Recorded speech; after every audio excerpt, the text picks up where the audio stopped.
Hi everyone, welcome to the Career Counseling course. Let's get started with chapter number 1. So before we jump into the course materials, I have a few questions I'd like you to stop and consider before we get into the material. So first, I want you to consider, what is the difference between a job and a career? These are phrases we use interchangeably often, but there are some key differences there. So take a moment and consider the difference between the two. You might also take a moment and go watch the video that's posted in this module where Chris Rock does a comedy routine about the difference between a job and a career. Next, I want you to think about what you imagine the term career counseling to mean. And think about if you've had any experiences in career counseling and whether those were helpful or not so helpful experiences for you.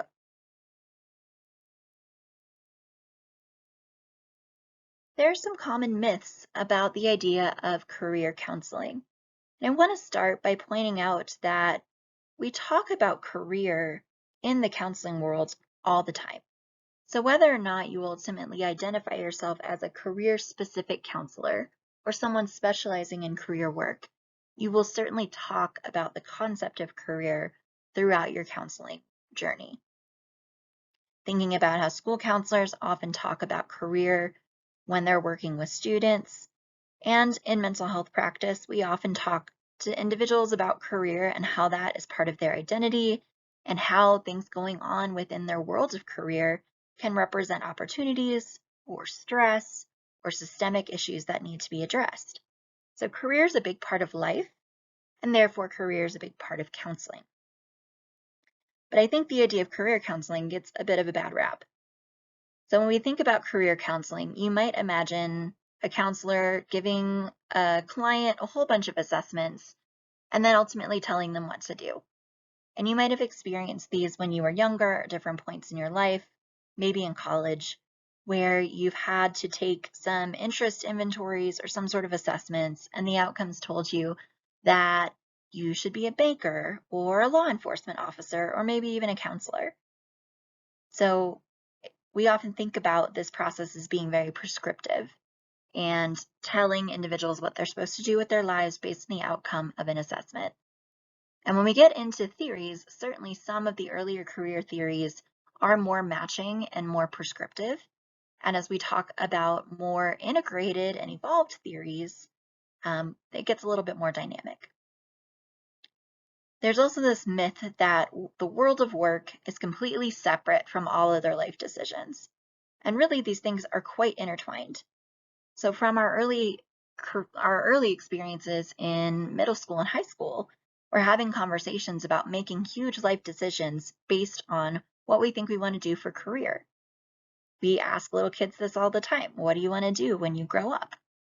And then moving into the world of getting into work post high school or going into vocational training or going into post-secondary education or higher education learning settings, we make a lot of decisions based on career potential or decisions we'd like to be able to make.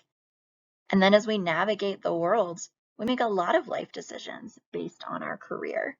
We make decisions about partnerships and family structure and where we live and how we live and the vacations that we make and the things that we do based on concepts related to work and career, like our salary or our pay, which informs our budgeting and our ability to do these things.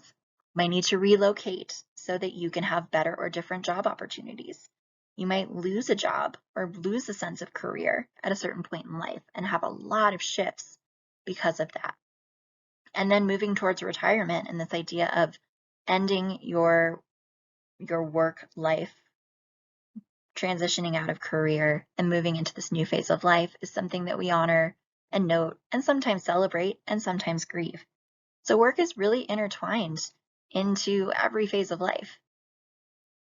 So career counseling doesn't really just address personal concerns or just work-related concerns. Career counseling really talks about all of these things. And so we have a myth that career counseling does not address anything outside of talking about taking assessments and telling someone what they should do for work. And in that prescriptive myth of counseling, there may be a misconception that career counseling is done the exact same way for everyone who walks in the door. And that's untrue. We tailor our career counseling to our client just the way that we would any other type of counseling experience. And there's this thought that career counseling ends when a decision is made. Really, it's not about making a decision, it's about looking at the whole picture.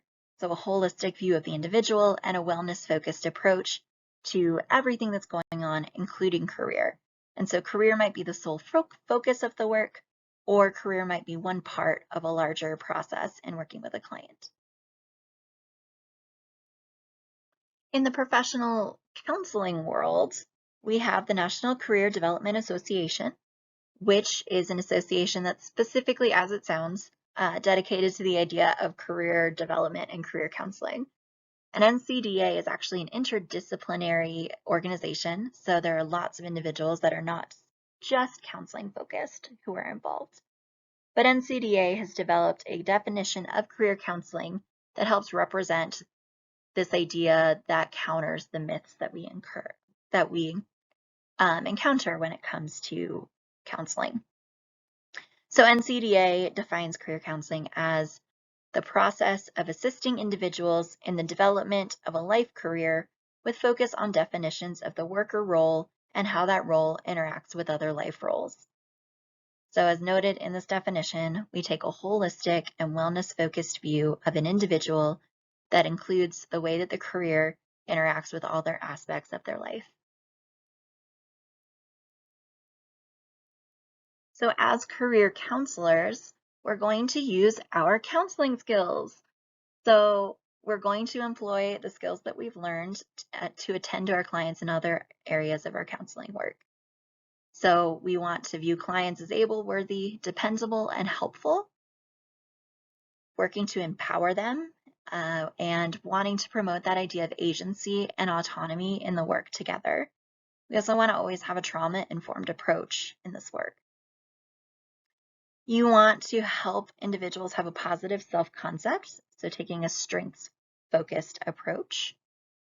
Communicating acceptance of others with that unconditional positive regard for our clients, no matter how they're coming into the counseling space, what's going on, and what they're struggling with. As helpers, we want to be honest, real, and sincere in our work. We want to communicate empathy to our clients in all of our interactions with them. Practice self-awareness, which is important because since career is so intertwined with our lives, we might have a lot of biases when it comes to the idea of career and work. And so we might not necessarily realize how these biases are creeping into our interactions with a client without that process of reflection and self-awareness. We want to make sure we have adequate knowledge and skills, which, good news, at the end of this class, you will have adequate knowledge and skills to address career in counseling. And you always want to demonstrate ethical and culturally competent behavior when it comes to work with any kind of counseling setting, but particularly integrating this into the career realm and thinking about ethical practice and cultural awareness and sensitivity in our interactions and decisions. So while we're interacting with our clients, we want to do so in a way that implies empathy, acceptance, and congruence. We want to attend to nonverbal behaviors to pick up on sense of anxiety or depression or other things our clients might be experiencing. We are not giving advice, and we're identifying themes and underlying feelings that might be coming out as we're talking about career. We're also going to use active listening skills of attending to our clients using nonverbal behaviors, using good open-ended questions to be able to invite the client into conversation, using our skills of paraphrasing to make sure the client feels heard, and then pulling in things like reflections of meaning and feeling, and probing and clarifying to make sure that the client feels like a part of the conversation. This is how we move away from that very prescriptive view of career counseling and work more in a way of integrating career into the idea of a holistic approach to counseling.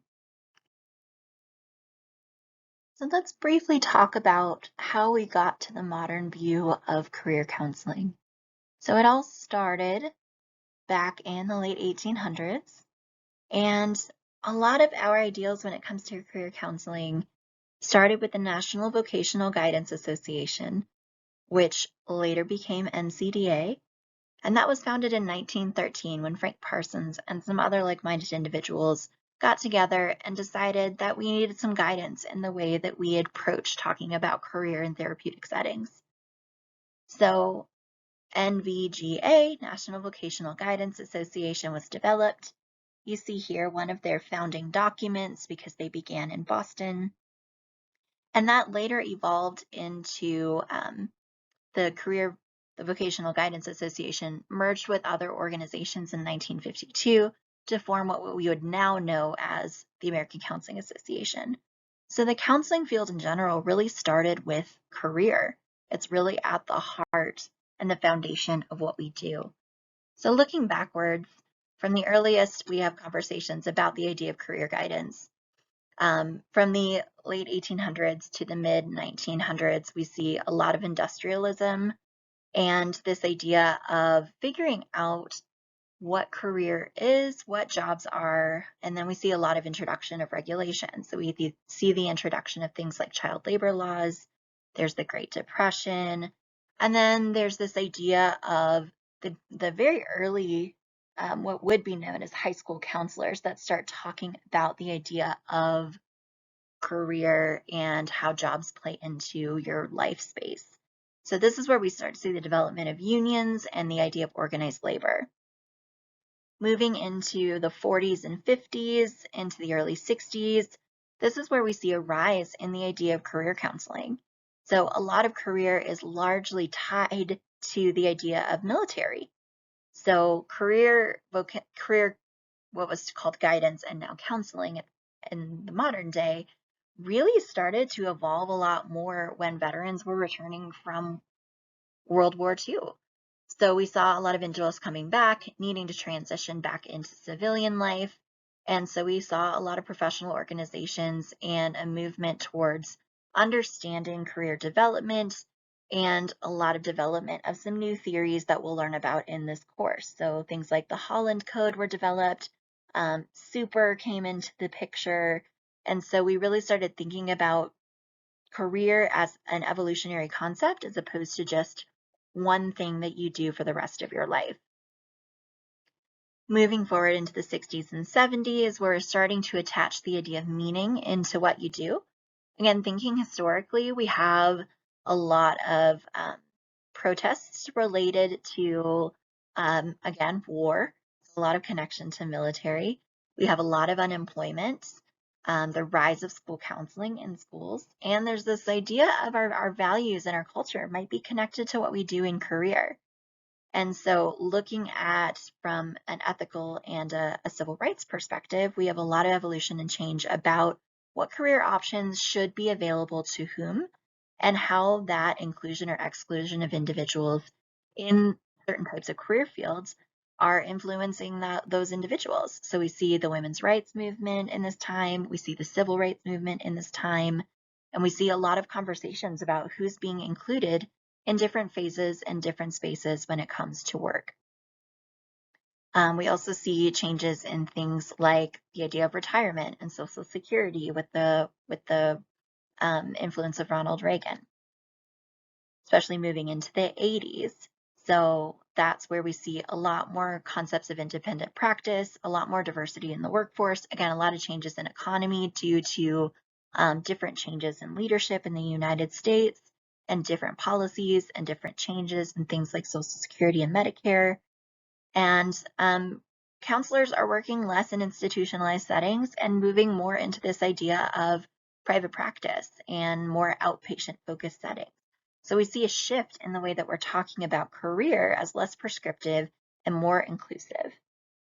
And then moving into the present day, our book kind of starts from the 90s and then stretches to now, and that's a really big span of time. So we go through several phases of economic downturn, a lot of downsizing in different companies, shifting to individuals dealing with layoffs and having to change career paths later in life, and seeing a lot of changes in legislation that again address issues of rights, inclusion, and accessibility in the workplace. So things like the Americans with Disabilities Act and IDEA, which addresses inclusion of individuals seeking career development and higher education when they have disabilities. And then moving into even just the last couple of years, thinking about how much the pandemic has played into the change in the career path of individuals and career fields in general. Thinking about careers and jobs that were designated as essential during a moment of crisis versus those that weren't. And again, we notice this new wave of conversation about inclusion and social justice when we think about careers and jobs that are able to be done from home, careers and jobs that are not, and what working from home means, and is that accessible to everyone? Does everyone have technology support, broadband, internet, etc., to be able to access some of these work from home careers in the same way? So we're looking at careers, a big part of identity, a big part of culture, thinking about shifting from I have one job for my entire life with one company to thinking about career development and phases of career to now I think we're seeing a big shift in career yet again, where there's more of an individualistic view of things. So there's less loyalty to certain companies or industries, and there's more of a shift in this idea that you can change jobs a couple of times in a year if it means helping leverage yourself into a better life situation, a better salary, or a better work situation. And we start having a lot more conversations of this idea of work culture in and of itself. So the culture of the workplace, and is it healthy, and is it sustainable, and does it serve the workers as much as it serves the employer, which is a huge change from throwing it all the way back to the beginnings of career discussion in the early 1900s, which was really about conversations of industrialism and like, hey, maybe we shouldn't have these children working in these factories 12 or 14 hours a day. Now we're talking about how do I make my career work for me, and how do I make sure that the career environment is serving me as much as I'm serving it? It's a huge, huge shift. So we will dig a lot into career theory throughout this course, so we won't take too much time in this chapter to dig into the details, but I just want to highlight that there are really three sort of schools or categories of career theory, and they span this timeline. So our earlier career theories are really focused on what used to be called vocational guidance, which mirrors a lot of conversations about things like school guidance and professional guidance when it comes to mental health counseling. And this is really more about matching, measuring, knowledge of the self, fit between person and environment. So very prescriptive. Then we see the shift into this idea of career education. So this idea that career shifts through lifelong development and happens in stages and is really tied to this idea of self-belief. And as we move into the later phases of this shift in career, we're thinking about this idea of career transitions and being ready for career. So thinking about not being as embedded in one career or one employer situation for the entirety of the lifespan, but how this shifts and things that you can do to be ready for shifts throughout the life. And then finally, the more modern view of career counseling, which is often called postmodern. This is more in the idea that we never know what's going to happen. We don't know when there's randomly going to be a global pandemic that just shakes everything, or the evolution of artificial intelligence that is going to change a lot of industries as we know them. There's a lot of unpredictability in the world of work and career. And so the way that we approach career counseling is very integrative, subjective, and really focused on this idea of adaptability and integration of culture into our work.